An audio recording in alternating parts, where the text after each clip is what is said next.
This week on Jerusalem Dateline, Iran and Israel face off in a war of words and threats. Could a military confrontation be far off?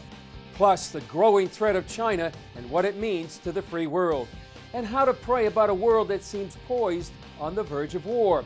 And the true color purple from 3,000 years ago and how it confirms the Bible. All this and more this week on Jerusalem Dateline.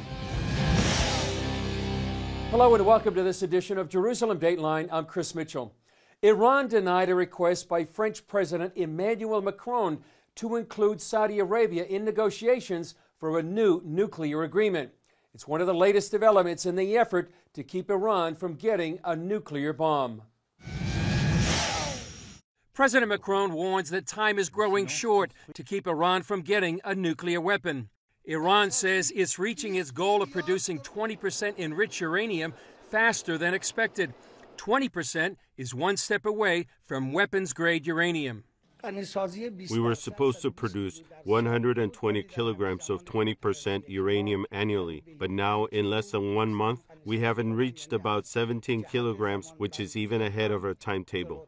While the Biden administration says it wants to negotiate a stronger, better nuclear deal, Iran and its ally Turkey refuse that offer. Iran wants to use its leverage to drop the economic sanctions.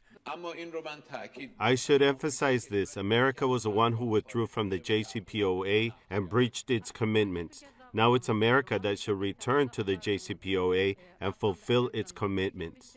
It also set a February 21st deadline for the EU signatories to drop sanctions, or it will cut off access for UN nuclear inspectors and increase uranium enrichment. The Biden administration is considering naming Robert Malley as its envoy to the nuclear negotiations.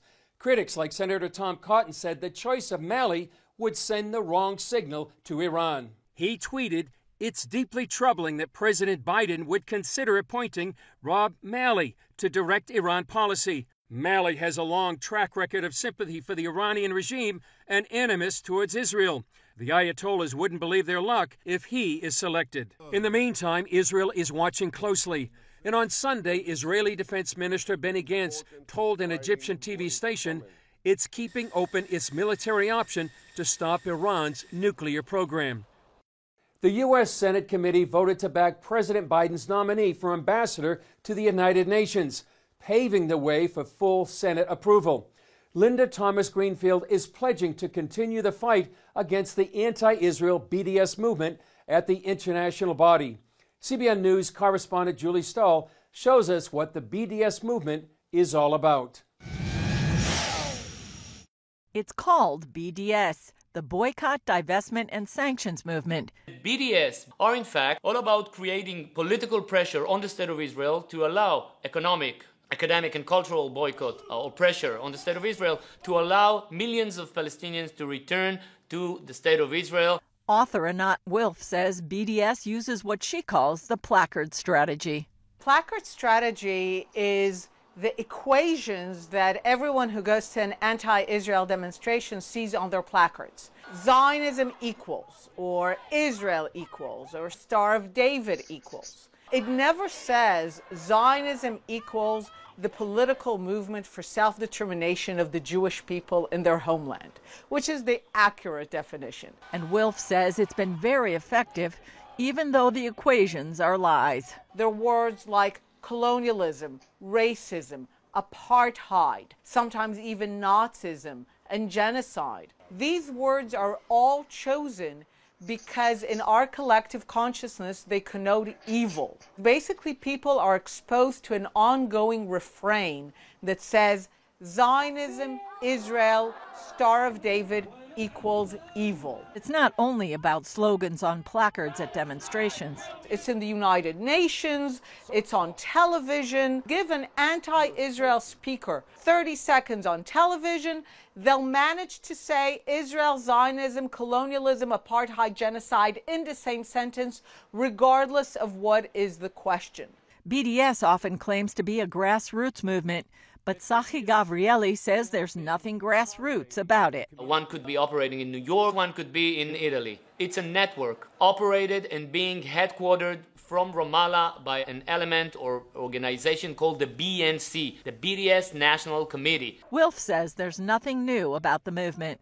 The Palestinians are still committed to their old goal of no sovereign state for the Jewish people in any borders anywhere. The BDS movement continues the same old idea that the Jewish people are uniquely evil, that the world will be a better place if there was no Jewish state in it, which again is a very ancient anti-Semitic theme. Both Wilf and Gabrielli said it's important to keep fighting. Continue very vigorously and with chazak ve'ematz, as the Lord said, be very strong to tell the truth about Israel. First thing is really to expose BDS for what it is, that it might be non-violent in its means, but it is very violent in its ends, about the fact that it's not about peace. And ultimately, they should be confronted on campuses, in the media, everywhere which they operate, to expose them for their sinister purposes.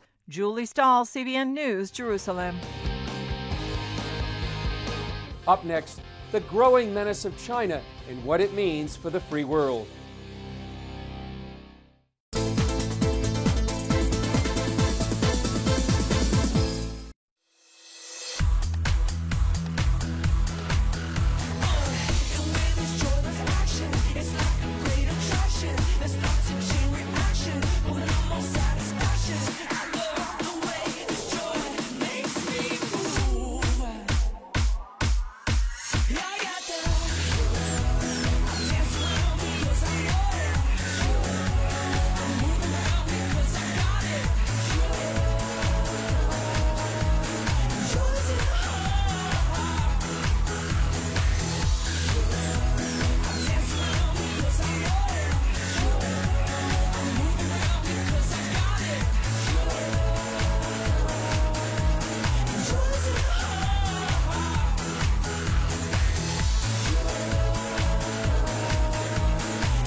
His story has inspired the world for thousands of years, while some scholars doubted his very existence. We are shedding some light on the story of David and Goliath.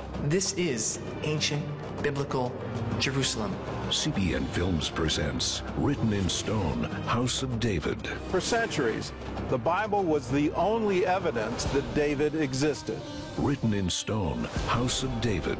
Coming soon from CBN Films. Watch breaking news, in-depth exclusive stories and programs from health to entertainment you won't find anywhere else. The CBN News Channel, a perspective you can trust. Enjoy credible news reporting from around the world. Discover inspiring programs and stories of hope, all in one place from a Christian perspective. The CBN News Channel, a perspective you can trust. To watch the CBN News Channel, download the app or visit cbnnewschannel.com.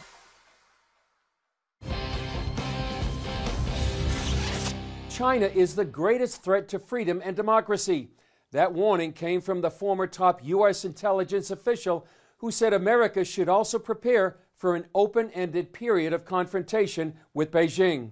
George Thomas has the details. Napoleon Bonaparte, the French military leader, said more than 2 centuries ago that China is a sleeping lion. Let her sleep, for when she wakes, she will shake the world. China's President Xi Jinping has emphatically declared that the lion has awakened.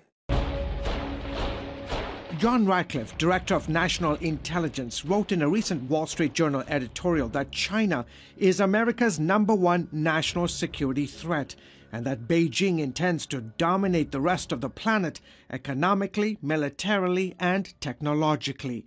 Michael O'Hanlon is with Brookings Institute. It is the way a great power with a non-democratic government chooses to seek to extend its influence worldwide. Ratcliffe accuses China of deploying what he calls a rob, replicate, and replace approach in its ambitions to dominate the world. It's been well known for decades that China tries to copy the industry of other countries and then takes it to scale, makes it more efficient, and largely operates, sort of built its way up through the global economic ranks with that approach. China's foreign ministry dismisses Ratcliffe's claims while accusing Washington of unnecessarily playing the China threat. The relevant article with its sensational title does not present any solid evidence at all. It offered nothing new but repeating the lies and rumors to smear China. CBN News has documented China's rise for more than 2 decades. Fast forward to 2020 as we examine how China's President Xi Jinping has been massively overhauling the country's military, economy and political influence as part of his great rejuvenation project. Which, to put it into sort of Trumpian terms, means to make China great again. Tom Miller documents China's rise in the book China's Asian Dream. Miller says since taking the reins, Xi has been on a trajectory of preparing China to be the world's dominant power. China has been very, very deliberately trying to realize its kind of ambition to become the global superpower. Chinese scholars say it's also part of Xi's deep belief that his country has a divine right to rule the world. The mandate of heaven is from China's imperial past, where Chinese emperors believed that they not only had the right, but they were compelled by heaven to rule the world. And there's this notion of tianxia, or all under heaven. One way is by military force. As commander-in-chief of the world's largest fighting force, Xi has remade China's People's Liberation Army, or PLA, into a military rapidly closing the gap on U.S. firepower. The Pentagon revealing for the first time that China now has the world's largest navy and plans to double its nuclear warhead arsenal in this decade, which includes ballistic missiles that can reach the United States. It is likely that China will seek to build a military that is equal to, or in some cases superior to, the U.S. military or the military of any other great power that China perceives as a potential threat. O'Hanlon says China's capabilities in emerging technologies such as robotics, artificial intelligence, and next-generation technology and telecommunications now rival that of the United States. If we used to be ahead of China by, half a lap on the proverbial track, now we're ahead by maybe a few strides. And China is maybe even closing the gap further as we go. Ratcliffe insists that resisting China's ambitions of becoming an economic, military, and technological superpower will be the challenge of our generation, and warns that America should prepare for an open-ended period of confrontation with Beijing. George Thomas, CBN News. Up next, a conversation about how to understand the times and how to pray for the world. Now, for a limited time, you can get 5 of CBN's critically acclaimed documentaries. Experience the rebirth of the modern state of Israel. The historic bond between the Jewish people and the land of Israel cannot be broken. Relive the battle for Jerusalem in the Six-Day War. Jerusalem is yours, forever. Discover how Israeli volunteers are changing the world. When people need us, we volunteer and we come and help. Explore the world of Israeli technological innovation. We're people of dreams. God gives us dreams. And that's really the roots, I think, of much of our innovation. And understand the biggest land dispute in history. Many Palestinian Arabs claim that the Jews stole Arab land. But is that the real story? This exclusive Israel DVD collection can be yours for a gift of $40 or more. Call now or go online to get your Israel DVD bundle today.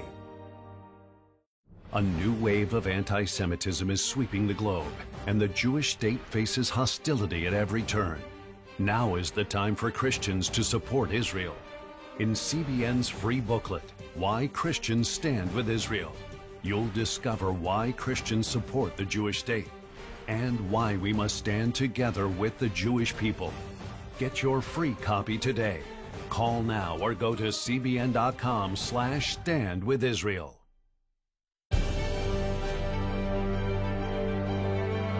Here, we're committed to a heritage of rigorous scholarship dating back over 1,000 years. And to a faith tradition dating back 1,000 more. This is how we create a culture of inquiry where no topic is off limits. And a culture of hope. Anything's possible! It's Christian leadership. And it's changing the world for the better. It's higher learning. It's greater knowing. It's what makes us whole. It's what makes us Regent.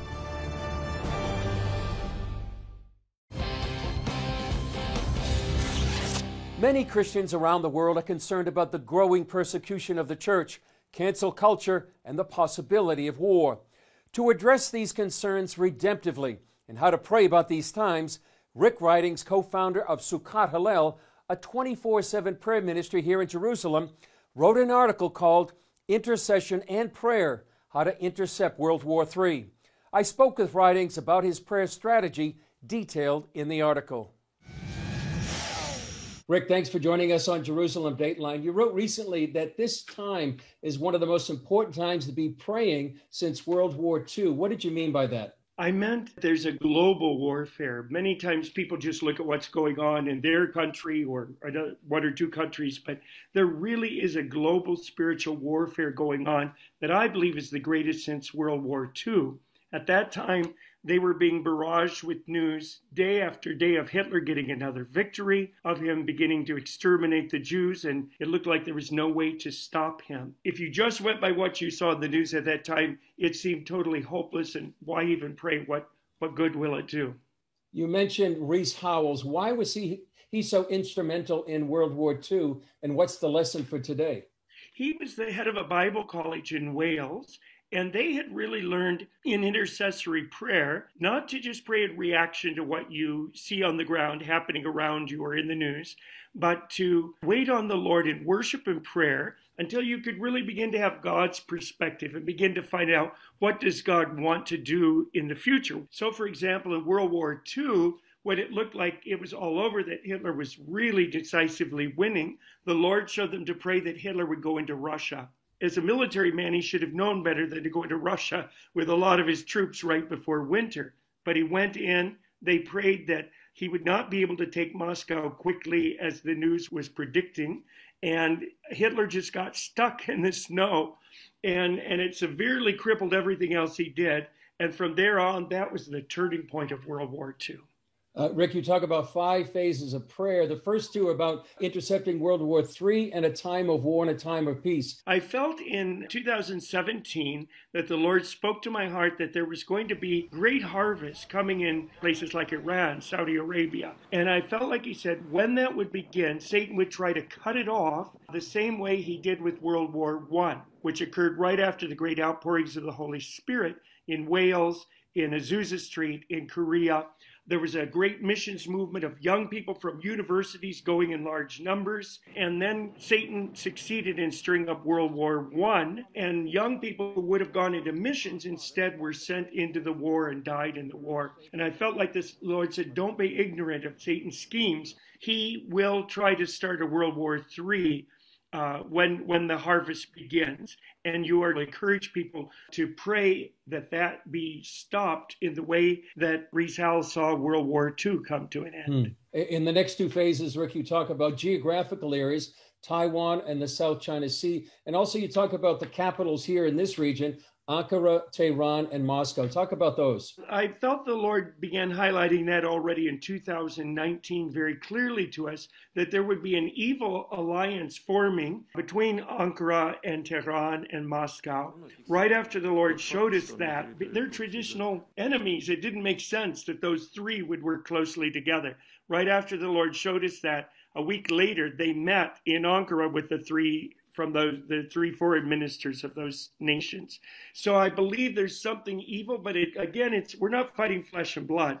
We're fighting against principalities and powers, but principalities use personalities. And so we need to cut it off at that level. And I felt the Lord showed the same thing would happen in China, that China would begin by moving on Taiwan. And if that was not stopped early on, it would grow into a regional war. And if those 2 regional wars happened at the same time, they could spin out of control into a World War III. You talk about the mantle of Reece Howells. What did you mean by that?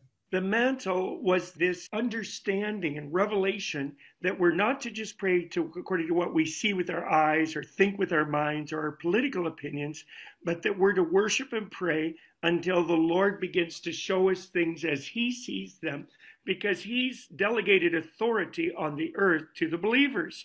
And we are to pray and proclaim His will upon earth as it has already been decided in heaven. And finally, Rick, what are you there at Sukkot Hillel praying right now? Well, we're praying, obviously, protection over Israel. We're praying protection and grace in the Middle East, that it not turn in, if there's any kind of military action necessary with Iran, that would happen quickly and decisively and within God's boundaries, preferably covert warfare to stop their nuclear bomb plans, rather than an overt warfare, and to pray that the harvest will continue to go forth in a great way in Persia, in Iran, and in the Middle East. And also, we're praying much that this is a season where we believe God is stirring up the Jewish people to come home from places like New York, where there's such an anti-Semitism being expressed right now.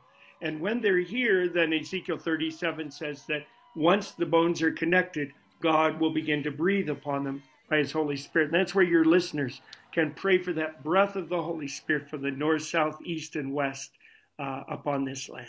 Well, Rick Ridings, appreciate your article and your exhortation to be praying at this very important time. Always a joy to be with you, Chris. Bless you. If you'd like to read Ridings' article or learn more about Sukkot Hillel, you can log on to SukkotHillel.com. Up next, a groundbreaking discovery that sheds new light on the Bible from the time of King David and King Solomon. Thank you for watching Jerusalem Dayline. We're committed to providing you with unbiased reporting from the Holy Land. Through weekly broadcasts, podcasts, and online media, our vision is to reach millions around the globe with the true story of what's happening in Israel and the Middle East, all from a biblical and prophetic perspective. This is a big vision and is only made possible by the generous support of people like you. Call us toll-free at 1-800-700-7000 or go to cbn.com/Jerusalem Dateline and make a donation that will help spread the light of truth about Israel throughout the world.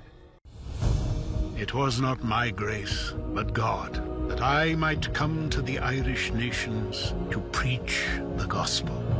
Now available from CBN Films, I Am Patrick. Get your DVD for a gift of $15 or more. What brings you back, Roman? People thought that this mission was crazy, that his efforts to Christianize Ireland were doomed to failure. From slave to missionary. Who among you heeds the call? Why would this man put himself in danger among enemies who do not know God? From sinner to saint. Patrick's story began a chain of events that is quite remarkable in the impact that it had. I am Patrick. Those are the words that begin the history of Ireland. I Am Patrick. Get your DVD of this inspiring documentary today. Call 1-800-700-7000 or go to cbn.com.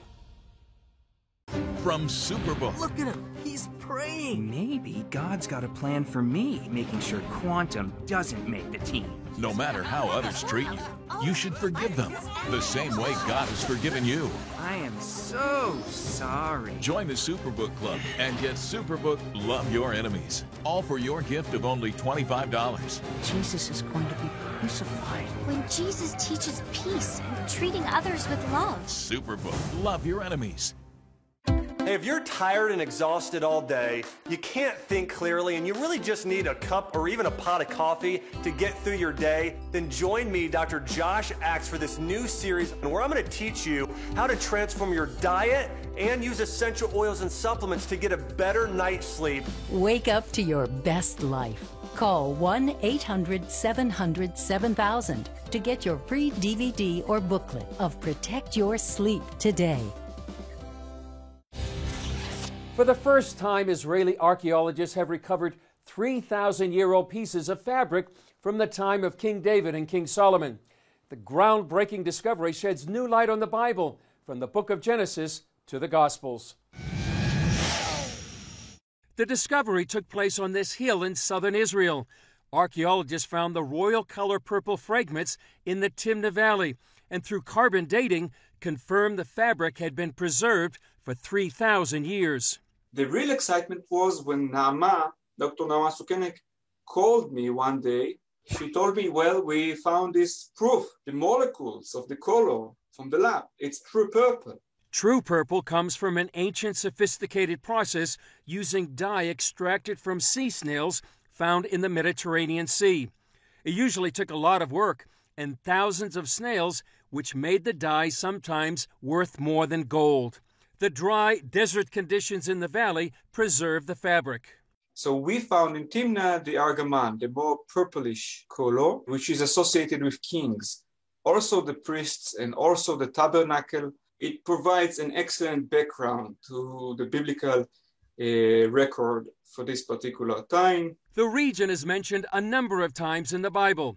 The Timna Valley is located in the Negev Desert in southern Israel, and it's also the area of the kingdom of Edom. In the book of Genesis, chapter 36, we hear about the kings of Edom that ruled over the land of Edom before Israel had kings. This land is also where Gideon defeated the Midianites. We hear in the book of Judges about the kings of Midian. When Gideon, he killed all the Midianite kings, the spoil is actually the purple, the argaman garments. So we really have a physical evidence. You can, touch the garment of an important figure, if not the king, of these people 3,000 years ago. And where David defeated his foes. We read in the Bible that King David went to south of the Dead Sea, the Valley of Salt, in the book of Samuel. And then he conquered the Edomites and put garrisons all over the land. Royal purple is also mentioned in the New Testament. Lydia from Thyatira in the book of Acts was known as a seller of purple, and purple is mentioned in the Gospels. We hear that the Romans, they actually forced Jesus to wear a purple robe in preparation to the crucifixion. The Romans claimed that he wanted to become the king of the Jews. Ben Yosef believes this discovery revolutionizes our understanding of the Bible. I think that this is a game changer in the way archaeologists and biblical scholars understand the reality at that time period. Some archaeologists dismiss the Bible because there's no traditional architectural evidence for ancient kingdoms like a city or a palace. But he says they were nomadic kingdoms that left little evidence behind.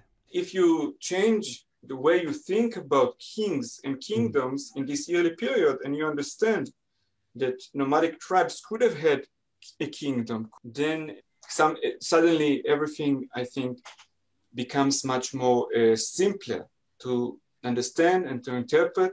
He sees the pieces of royal purple fabric as evidence of these ancient biblical kingdoms and their kings. This is one of the more extraordinary stories coming out of Israel, confirming the biblical record. Well, that's all for this edition of Jerusalem Dateline. Thanks for joining us. Remember, you can follow us on Facebook, Twitter, Instagram, and YouTube. You can also access CBN content through our CBN News and other CBN apps. And don't forget to sign up for our email blast so you can continue to receive all of our exciting CBN content. I'm Chris Mitchell. We'll see you next time on Jerusalem Dateline.